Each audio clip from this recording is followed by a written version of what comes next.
If you're not already subscribed to this YouTube channel, go ahead and hit the subscribe button now, along with the bell icon so you can be notified whenever a new video is posted. And if you're already subscribed, check and make sure that YouTube hasn't unsubscribed you. And of course, be sure to give the video a like as well as share it on your social media. The white supremacists hate that. And now, the Sunday address. Ezra Klein wrote an op-ed celebrating Charlie Kirk, but mostly Ezra did what he always does. He talked about himself and his own feelings and what he thought. The man's an egomaniac. No matter what happens, it's always about him. He used his piece in the New York Times to validate that he's the judge of whether something is legitimate political speech, and so he exalted how Charlie Kirk was, as he put it, practicing politics the right way. That Klein and Kirk were, quote, on the same side of the continued possibility of American politics, engaging with words, not bullets. But Klein conveniently neglects to ever actually mention Charlie Kirk's words. He says nothing about Kirk's constant race baiting, his open celebrating of black people murdered by white assailants, his lies about crime stats, black people's intelligence, even to things like black pilots. No black pilot has ever had a plane crash inside the U.S., something their white counterparts cannot say, and which Kirk didn't say either. Charlie Kirk was a racist and a liar, and Ezra Klein said this was practicing politics the right way. But Klein never mentions Kirk's words. None of Kirk's fans ever does. It's the only way you can talk about him and not condemn him. Claim to love what he stood for, but never tell people what he said he stood for.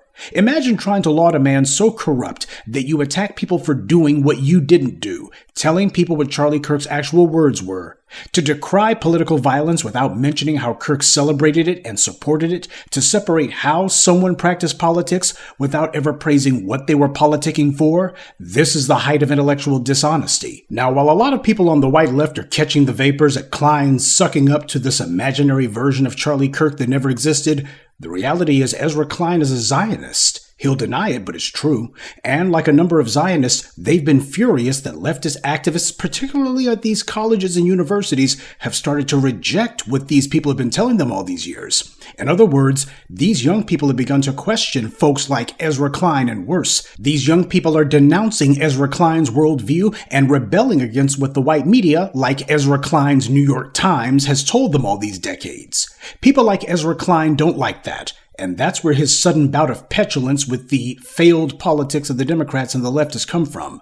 You see, for Ezra Klein, just like with the Democrats, losing elections is perfectly fine. But questioning the narratives that people like Ezra Klein and the DNC depend on for their power and influence, now that we can't have. The reality is Ezra Klein has far more in common with Barry Weiss than he does the likes of, say, Noam Chomsky. This isn't lack of awareness on his part. This is someone who's trying to stick up for a position that they know you don't support. When Ezra Klein talks about Charlie Kirk doing politics the right way, what he means is in a way that neoliberal mouthpieces like Ezra Klein approve of. This same attitude is why Democrats keep losing elections. They know what their base is demanding, they see it, and they're determined not to do it. Democrats know full well exactly what they have to do to win elections. But as far as they're concerned, producing tangibles for black voters, punishing the police for their criminality, stopping the American oligarchy from stealing the whole country, well, if Democrats did any of those things, that would be winning elections the wrong way. That's the reason why you didn't see Kamala Harris talking about any of those things, while the people on the campaign trail were screaming at her, "You have to do these things." Ezra Klein and the DNC have that in common. His argument isn't with the Democratic leadership, it's with the activists and the non-political actors who are giving so much pushback. Ezra's defense of Kirk is pure moral relativism, and when you hear people like me point out that the similarities between the white left and the white right far outweigh any alleged differences, this is what we're talking about. This kind of finger-wagging lecturing that we should only consider Charlie Kirk and the cheap, vile bigotry he stood for in the abstract without ever passing judgment on what he said, that's not principle. That's actually advocacy, because we never hear this from Klein or any of these other white liberals at any other time. Some of your white online podcasters and pundits have made the same statements about black politics in the past, so Klein's not alone. The only reason so many of your white online podcasters and pundits are getting their noses bent out of joint now is because Kirk took shots at things they care about, like abortion and transgender issues. That's why these white leftists constantly don't mention what he said about black people. It's because they don't care. That's the issue they've got with Ezra Klein's piece. He mentioned in passing how Paul Pelosi was attacked by a Trump supporter with a hammer, but conveniently neglected to mention that he was a Trump supporter, or how Charlie Kirk went on his podcast and laughed and celebrated that violent assault, and told his listeners that they should bail the attacker out of jail and treat him to an interview. And why is he still in jail? Why has he not been bailed out? By the way, if some amazing patriot out there in San Francisco or the Bay Area wants to really be a midterm hero, someone should go and bail this guy out. I bet his bail's like $30,000 or $40,000. Bail him out and then go ask him some questions. This is what Ezra Klein called practicing politics the right way. Klein said he wanted a safer America for Pelosi's sake, but never mentioned how Charlie Kirk openly celebrated what happened to Paul Pelosi, not to mention while Ezra Klein was busy casting empathy in all directions to Democrats and Republicans alike, Charlie Kirk said empathy was a social disease not worth catching. But there was one thing Ezra Klein said that was factually true. But I find myself grieving for him because I recognize some commonality with him. Yeah, he saw a commonality between himself and Charlie Kirk. I'll bet he did. A white man with media access, tons of big white money behind him, racial privilege, working for rich white interests, and trying to forward their agenda. And I'm sure that at this point, some of you are going to ask, well, Professor, what did you think about Ta-Nehisi Coates' Vanity Fair piece that was criticizing Ezra Klein? First of all, he didn't criticize anything. That's the first thing that needs to be said. He did not take Ezra Klein or any of these other white leftists to task for what they said about Charlie Kirk eulogizing an unrepentant bigot. All it was the usual Ta-Nehisi Coates lukewarm, mealy-mouthed, all but useless gibberish. And if you are one of the delusional people who thought that Ta-Nehisi Coates apparently had some sort of beef with Ezra Klein, well, I hate to lay these negative vibes on you, but just a few hours ago, Ezra Klein himself posted a video of him and Ta-Nehisi Coates having a nice little sit-down love fest and hashing out their differences. But whenever you watch this video, you see that there really weren't much differences between them at all.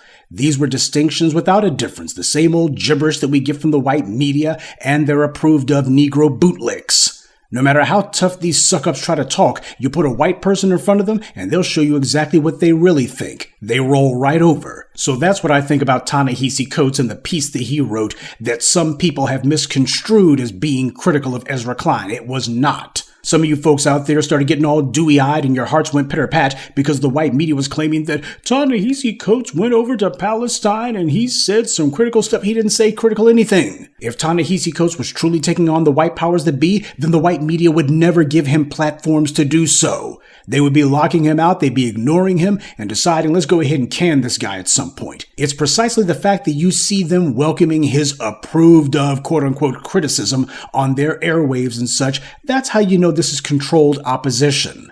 And while it's nice that Ta-Nehisi Coates is making some grumblings of phony discontent, the truth is that people like Coates have empowered and enabled the Ezra Kleins of this world and are still doing it. The black media's known this all along. We've been saying it from the jump for 2 decades, but it's only been in the last 2 weeks that so many of these leftist Negroes have figured it out. They seem to have finally figured out the fact that many, if not most of these white liberals have been racist as much as the day is long, and that the only actual difference between the white left and the white right is that the white right is open, upfront, and straightforward with their anti-black racism, while the white left tries to be a little less straightforward with theirs. We've been out here saying it for going on 2 decades now, and these sorry Negro mouthpieces who have been cheerleading for these very same white liberals and telling us we need to wait, be patient, oh, it's not like that, these guys got egg on their faces. No one should ever have been listening to them to begin with. Where have these people been at? They've been auditioning for a job from a white political party or white media outlet. That's where they've been. And all that talk about allies and whatnot was just them playing the game. But as we've told you, in the end, they're the ones who wind up getting played. Ezra Klein is not a phony white liberal. He's actually a genuine bona fide white liberal. This is why the whole white allies thing was always damned to fail. It's something the black grassroots has always rejected. Because no matter what era you point to, be it the so-called white abolitionists in the 19th century, the New Deal reformers like FDR in the 1930s, the white allies of the 1960s, the Kennedys, or the people you see running around today, there's always been an understanding among the white liberals that what they really wanted was to attach themselves themselves to our freedom struggle and use us as a springboard to elevate themselves. And then when black people finally get fed up with the runaround, these same people tell us we need to wait, be patient, you're going to lose us elections. You need to practice politics the right way.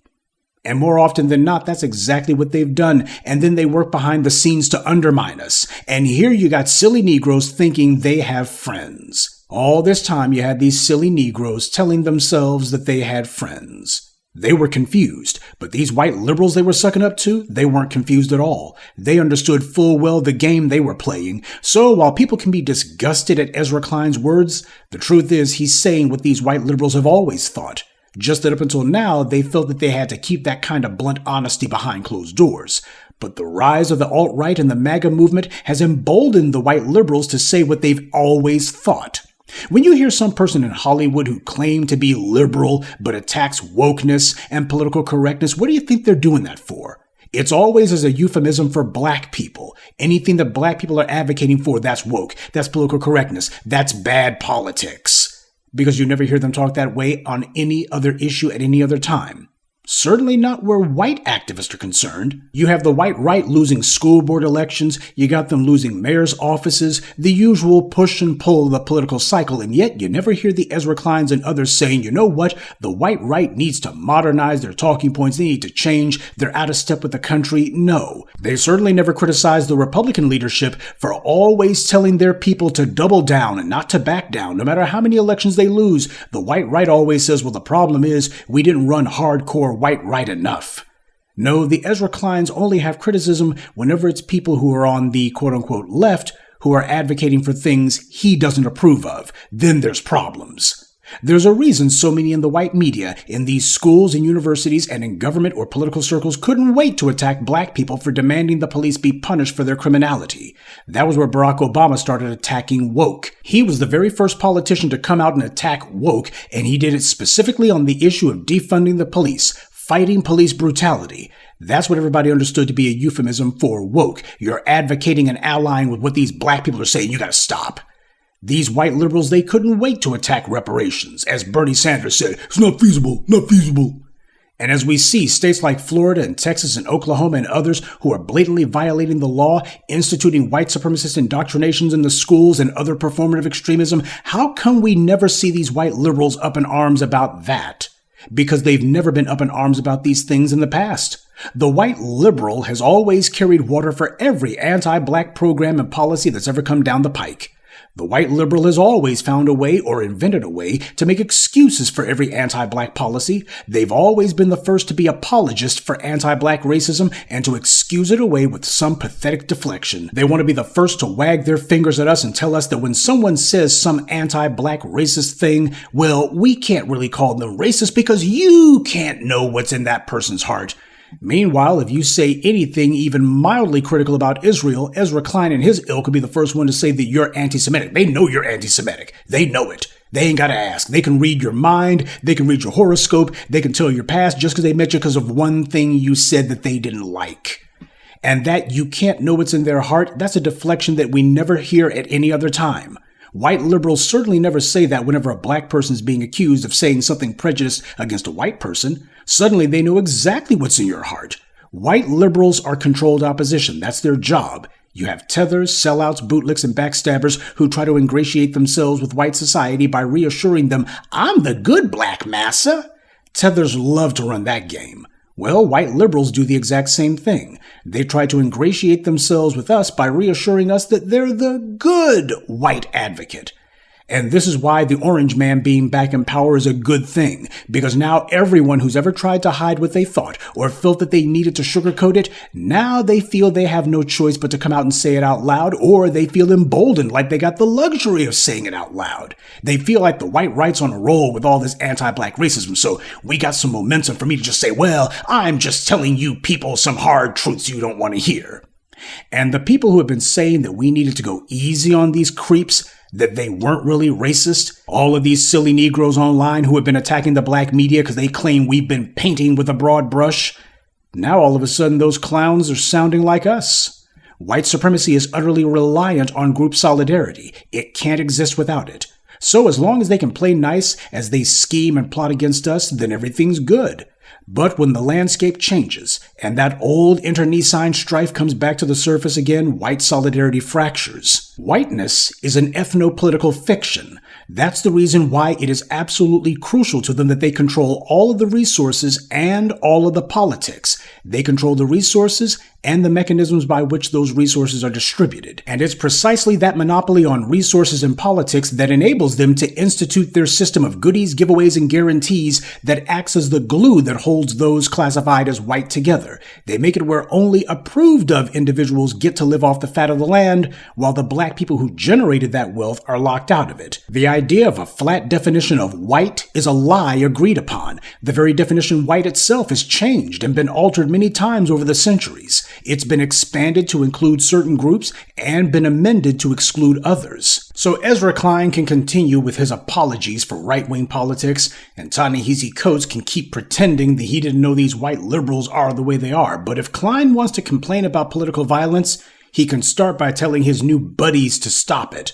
The white right has long said that there's no such thing as hate speech or even hate crimes. Charlie Kirk said that. He said hate speech does not exist legally in America. There's ugly speech, there's gross speech, there's evil speech, and all of it protected by the First Amendment. Now, what he thought at the time was he was talking about himself. That's what he really thought. But regardless, if you want to be consistent, then shouldn't Charlie Kirk's sentiment logically go for political violence too? There is no political violence. There's just violence. When someone is killed, whether by the police or by some white supremacist in a church or at a campus event, they're all just killings. The motivation doesn't change the act itself. So, as the white right has said for the longest time about hate crimes, why do we have to create a new category of thought crime? That's what they've been saying for decades. So Ezra Klein should be giving the white right their own advice. Give them Charlie Kirk's advice. But then again, all these overnight fans of Charlie Kirk don't dare mention his actual words, especially not Ezra Klein. His ethics, such as they are quite strange, to a moral person at least. Like most beneficiaries of racial privilege, they start every argument from their own position of power and then try to reverse engineer talking points from there. Well, you can't get to the truth from a standpoint of lies. They're fine with the bigotry and the racism, especially against black people, because they've always been. What they're not fine with is when it affects them. A lot of people are going to try to rewrite the history books now and their own personal biographies and try to make it seem like they were always onto these phony white liberals like Ezra Klein. Oh, we saw through them from the very beginning. That's what a lot of people are trying to do right now. But the reality is they were always on his side. They're just trying to preserve their own pathetic, crumbled credibility because the truth can't be denied anymore. And this is what we in the black grassroots wanted. We wanted things to come to a head. No more running in circles. No one being allowed or even wanting to hide what they think. People are going to be saying exactly what they think, either because they believe that they finally got some leeway, that the social climate is now just agreeable enough with them where they can go ahead and finally say what they've always thought, or in many cases because they feel as if they have to protect their own crumbling position. But either way, they'll be forced to do something or to admit that they've always been on the side of the bad guys. The white liberals are phony. But if you're one of the people who tried to stick up for them, then you are truly foolish. Good evening, and be one. I'd like to take a moment to mention some of our contributors: Shrampstein, Morris Bodden, Sharice Matthews, Neil Saphir, and L. Wilson. Salute to them and thank you to everyone for listening, liking, and sharing this message. Black empowerment only exists because of you.